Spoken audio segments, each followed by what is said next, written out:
Ayan yung kanyang BMS. BMS lang yung nakalagay, wala siyang active balancer. Ayan. Ayan. Tama nga.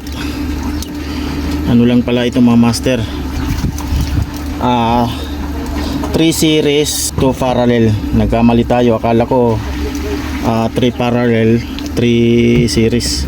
So dalawang ano lang pala ito, battery bawat series. So yung battery na ito ay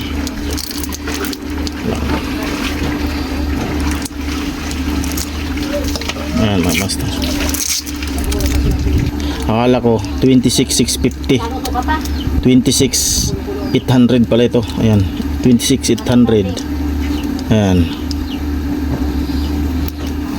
Tapos yung BMS nya, may BMS siya na hindi ko alam kung 100 ampere yata itong BMS na to o 50 ampere. Ayan.